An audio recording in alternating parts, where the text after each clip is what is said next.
autre bouleversement, celui du numérique. Et m'ont rejoint ici Stéphane Marcel, qui est directeur général de SMAG, c'est le groupe InVivo, et Henri Biaspéré, que vous connaissez bien, qui est là aussi membre et vice-président de la FNSEA.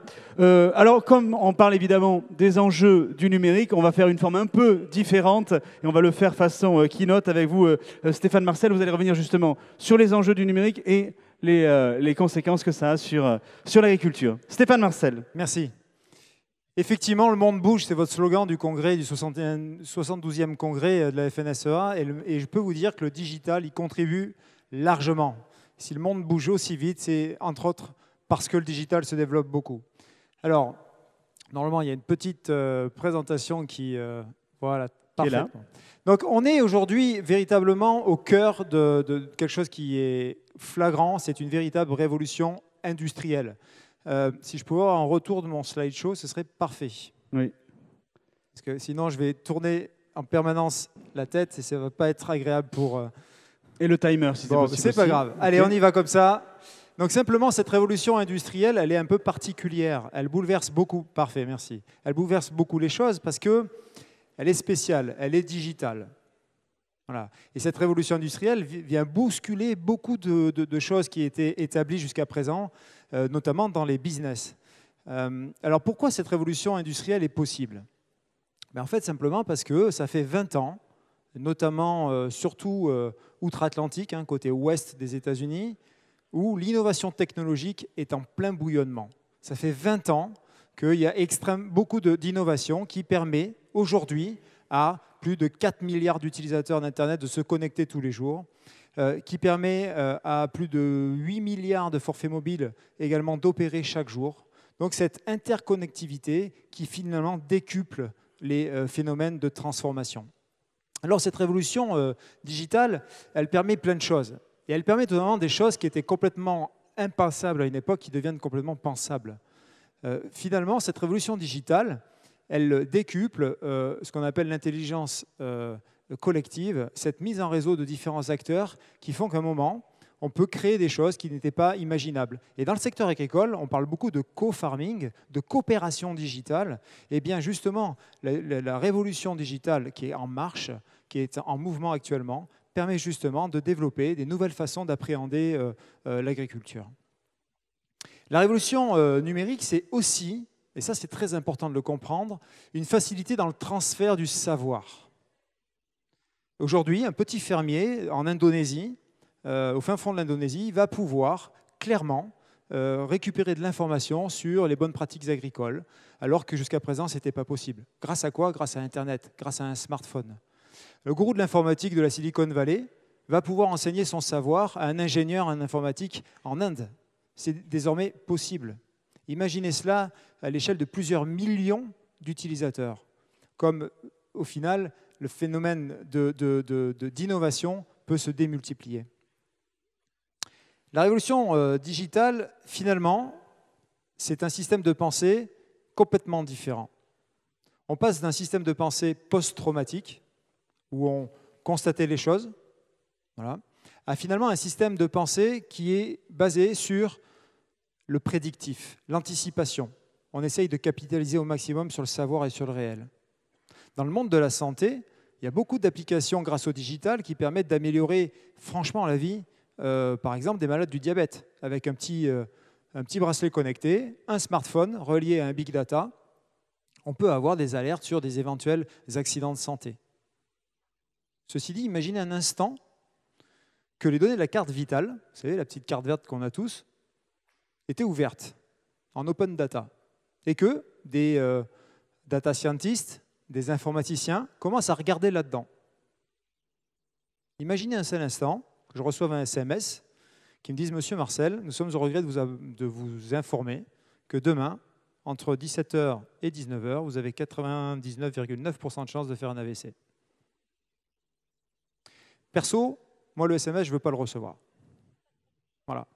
Donc, c'est simplement pour bien expliquer que, effectivement, et on va y revenir, le digital doit être également encadré. On doit fixer aussi, évidemment, des limites à ce digital. Alors, la révolution numérique, c'est des paradigmes complètement en rupture. 3 exemples. Dans les organisations des entreprises, le digital oblige des grands groupes, ce n'est pas réservé qu'aux startups, à revoir complètement les organisations.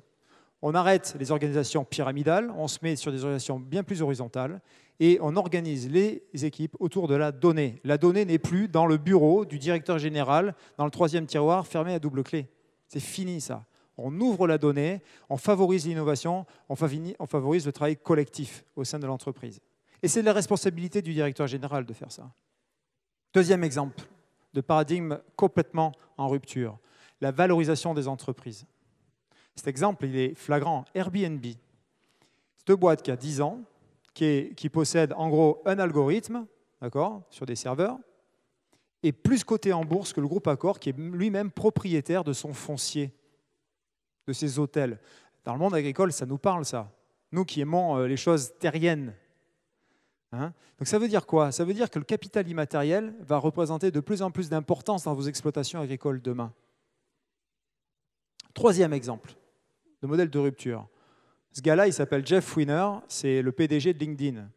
Quoi, c'est le PDG? Il a vendu sa boîte. Et d'ailleurs, il peut avoir le sourire parce qu'il a vendu 26 milliards de dollars à Microsoft. Donc il peut avoir le sourire. Il dit un truc qui est assez inspirant finalement. Il dit, si tu es fier de ton produit lorsque tu le mets sur le marché, c'est qu'il est déjà trop tard. Et ça, imaginez, expliquez ça à un DAF d'une entreprise qui challenge son directeur de l'innovation de sa R&D en lui disant c'est quoi ton retour sur investissement là, sur tes frais d'innovation. En fait, il faut accepter aussi de changer de modèle dans la façon d'innover et dans la façon d'aborder justement la recherche et le développement. Donc, paradigme complètement en rupture. Les données deviennent le pétrole du XXIe siècle et le pouvoir appartient à celui qui les capte et les exploite, mais pas qui les possède. Ça, c'est extrêmement important. Celui qui arrive à créer de la valeur sur cette donnée, c'est lui, le véritable facilitateur. Microsoft évalue un gain à plus de 50 milliards de dollars sur son business grâce à ça.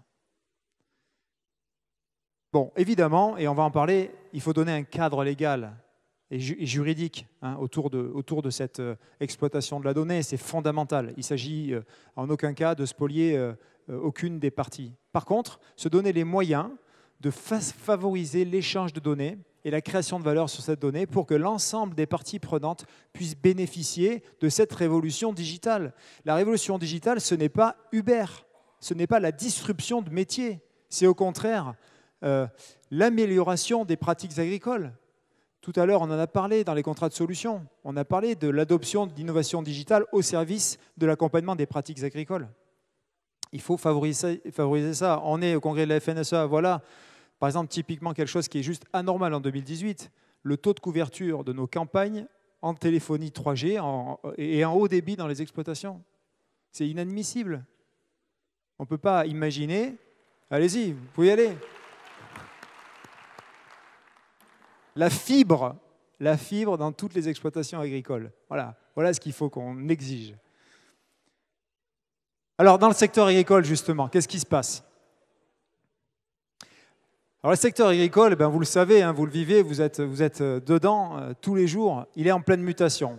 Il est en pleine mutation parce que ce gars-là, qui est un exploitant agricole, en fait, ce n'est plus un exploitant agricole. Il est gestionnaire, il est commercial, il est agronome, il est économiste, il est créatif, il est technicien. Finalement, il est quoi? Il est chef d'entreprise. Il est polyvalent, il est polycompétent, comme un chef d'entreprise. Et il a des préoccupations de chef d'entreprise. Comment j'améliore mes marges? Comment je respecte l'environnement dans lequel je travaille? Et en plus, pour faciliter la tâche, dans un environnement qui est complètement flou et instable, volatilité des prix, réglementation exacerbée, les risques et les aléas climatiques qui ne cessent d'arriver. Donc, ce gars-là, il est un peu perdu aujourd'hui. En plus, la relation avec son technicien va changer. Séparation de la vente et du conseil, évolution des pratiques agricoles, arrêt de certains usages de produits. Le digital va jouer un rôle majeur dans la nouvelle génération du conseil. En fait, quand on fait une petite similitude avec le tracteur, c'est assez intéressant. Finalement, c'est le digital qui, à l'image du tracteur il y a quelques années, qui est venu complètement bouleverser l'agriculture. Finalement, le digital va bouleverser et bouleverse aujourd'hui la façon d'appréhender l'agriculture au niveau, évidemment, français, mais évidemment international également. Alors oui, l'agriculture n'est pas en marge du tout de sa propre évolution digitale. Il faut au contraire le revendiquer. L'agriculture change de paradigme elle aussi. Et on passe d'une agriculture qu'on appelait, vous savez, l'agriculture raisonnée, à finalement une agriculture qui est mesurée. Une agriculture qui sera pilotée de plus en plus par la donnée. Attention, ne me faites pas dire ce que je n'ai pas dit. On n'est pas en train de remplacer l'humain, mais simplement de dire que, justement, l'agriculteur va être augmenté. Il va pouvoir bénéficier de nouveaux outils au service de son métier, de son quotidien.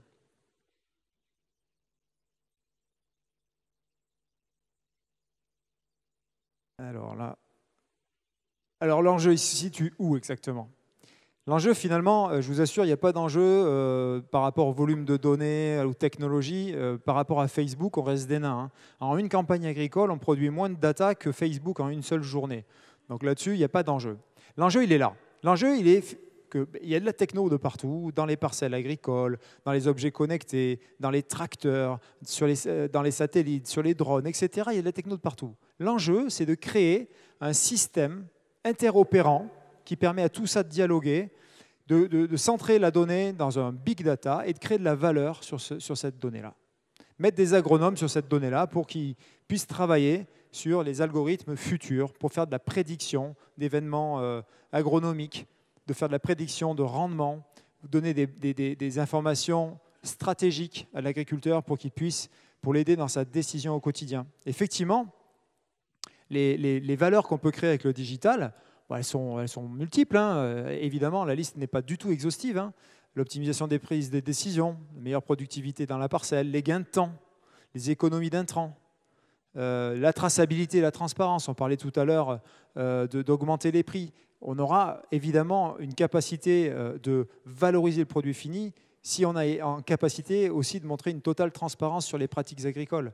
Le digital est là pour faire ça. On parle souvent de blockchain. Vous vous souvenez de la blockchain? Alors, c'est des mots un peu barbares dans le digital, mais cette capacité à tracer un produit de bout en bout.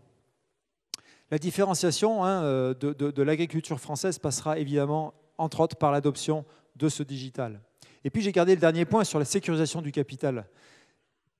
Demain, soyez-en certains, vous êtes exploitant agricole, vous aurez à un moment une problématique de transmission de votre exploitation, soit dans la famille, soit des tiers.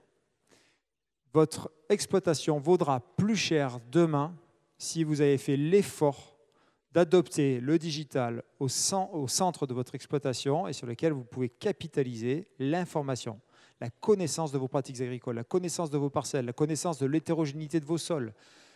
Voilà, ça c'est extrêmement important. Dans le monde business, quand on achète une entreprise, on ne peut même pas imaginer d'acheter une entreprise qui n'a pas un système d'information avec de l'information. Ça se voit pas. Donc là, c'est pareil. On est vraiment dans cette logique-là aujourd'hui. Alors, il y a une course de vitesse. Elle est claire, parce que c'est le côté un petit peu obscur du digital, c'est qu'il est parfois... Vous savez, c'est quand on passe de la transformation digitale à la disruption digitale. L'idée, alors disruption, c'est un mot barbare aussi, c'est quand finalement on tue des métiers, on court-circuite certains acteurs, etc., grâce justement à ces plateformes digitales. Nous sommes convaincus que les acteurs économiques et politiques de la production et de la transformation agricole doivent s'organiser rapidement et prendre des initiatives dans ce domaine du digital. C'est fondamental, il en va de notre souveraineté agricole. Pourquoi? Excusez-moi pour la phrase en anglais, mais pour qu'au bout de ce tuyau-là, on ne retrouve pas Monsanto ou John Deere.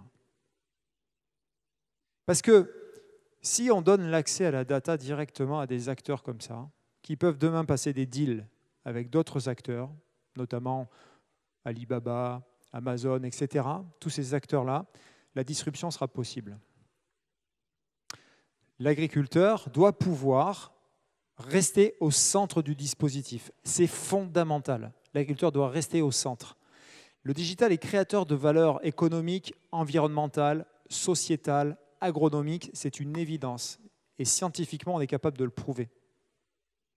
Par contre, il doit pouvoir compter sur son acteur, celui avec lequel il travaille tous les jours. Alors, ça peut être sa coopérative, ça peut être sa chambre d'agriculture, ça peut être son négociant, peu importe. Il doit pouvoir compter justement sur cet acteur-là pour lui permettre d'adopter plus facilement ces innovations digitales et garder justement cette capacité d'être autonome dans sa prise de décision. Le système coopératif est un système fondamentalement adapté justement à la coopération digitale. Cette capacité de dire, en communauté, on est en capacité d'échanger de l'information, etc., de favoriser justement le transfert de savoir entre nous, entre une communauté d'utilisateurs. C'est les réseaux sociaux. La coopérative, c'est finalement l'ancien modèle des réseaux sociaux d'aujourd'hui. Alors, c'est ma dernière slide. Vous aurez compris, soyons pragmatiques, gardons les pieds sur terre. On est dans le secteur agricole, nous sommes au début de grands changements, mais acceptons de changer de modèle. Il faut accepter de changer de modèle. Parce que si nous n'acceptons pas de changer de modèle, le digital s'imposera à nous. Et c'est là où il a un côté destruction de valeur. Par contre, si on capte cette opportunité qui est offerte de créer de la valeur grâce à ces innovations technologiques, alors là, on aura tout compris collectivement. Regardez bien le tableau qui est connu mondialement. Regardez, à l'époque, ils regardaient déjà leur smartphone. Merci Stéphane Marcel pour cette présentation des enjeux du numérique au service, quelque part, des exploitations agricoles et de l'agriculture au sens large. Henri Biespéré, là aussi, on a vu l'importance de la data, la création de valeur qu'il y a derrière, mais comment justement garder un petit peu la valeur ajoutée qui est créée ou qu'elle revienne en partie aux exploitations agricoles. Comment vous avez réfléchi à cela au sein de la FNSEA? Oui, alors peut-être premièrement quand même remercier et féliciter Stéphane Marcel parce qu'en si peu de temps... il a respecté le timing. Non, mais en si peu de temps, arriver à sensibiliser, parce que c'était un peu notre objectif dans cette séquence, sensibiliser les délégués qui sont présents ici dans cette salle sur l'importance vraiment que va prendre le digital à l'avenir. Et il a pris beaucoup d'exemples. Vous l'avez vu, le digital aurait pu être le fil rouge entre toutes les tables rondes, toutes les séquences de l'après-midi.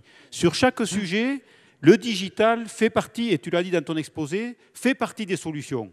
Le contrat de solution, les différents sujets qu'on a évoqués, à chaque fois, on pourrait dire, avec le digital, voilà vers où on va, voilà ce qu'on peut apporter, voilà la facilitation qu'on peut apporter. Donc c'est vraiment un sujet extrêmement primordial sur lequel, il faut le reconnaître humblement, la FNSEA n'avait pas trop d'avance sur sa réflexion et sur sa prise de position. Et donc Christiane, il y a un an, m'a demandé de regarder un peu ce qui se passait sur ce secteur.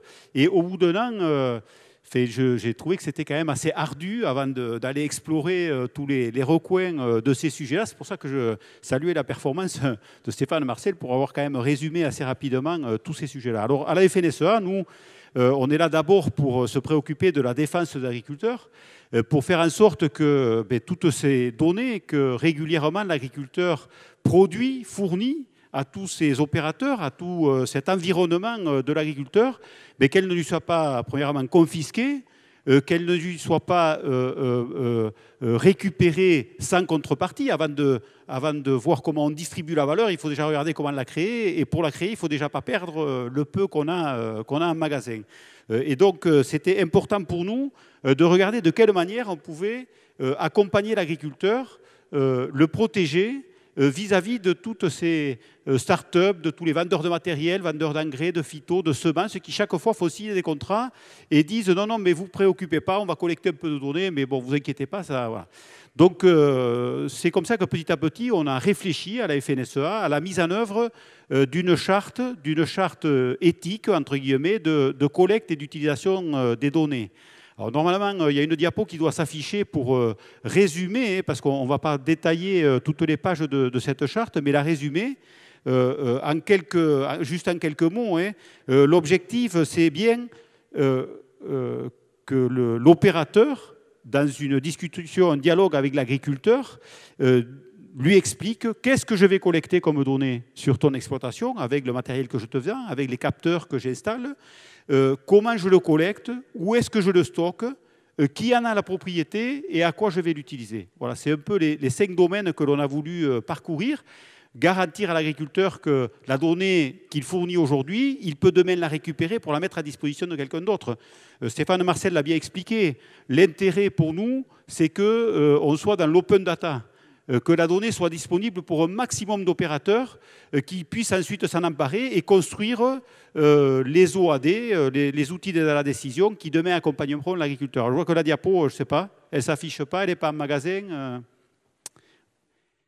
Donc cette charte vise cette partie-là de protéger l'agriculteur vis-à-vis de ses différents fournisseurs. Et à partir du moment où l'opérateur respecte cette charge, il y a un label qui va être créé, c'est ça? Voilà, tout à fait. L'objectif de cette charte, c'est de guider un peu tous ces opérateurs. Donc on va demander à tous ceux qui souhaitent collecter de la donnée de nous fournir les contrats qu'ils vont proposer à la signature de l'agriculteur. On va les regarder ou se faire accompagner par un cabinet spécialisé pour regarder la partie de ces contrats qui concerne la collecte et l'utilisation des données. Et si on considère qu'elle est conforme à notre charte des valeurs, on apposera un logo qui normalement aurait dû apparaître aussi, mais notre technique est moins au point que celle de Stéphane Marcel. C'est un logo Data Agri, c'est voilà. ça? Donc logo Data Agri, et on dira à nos responsables, aux responsables que vous êtes, si l'agriculteur se voit proposer un contrat avec ce logo Data Agri, il pourra signer en toute confiance, on aura validé que les données qui vont être récupérées et utilisées sont bien conformes à notre charte éthique. On est au début du développement de cette charte. Comment faire en sorte que dans chaque région, ça se développe le plus rapidement possible? Parce que, encore une fois, Stéphane Marcel le dit, c'est une course contre le temps, là aussi. C'est-à-dire qu'il faut pouvoir engager cette labellisation assez rapidement. Fait une course contre le temps. Bon, il y a beaucoup de choses qui démarrent. Bon, voilà, je crois qu'il faut aussi prendre le temps d'expliquer un peu notre démarche, de la mettre en œuvre.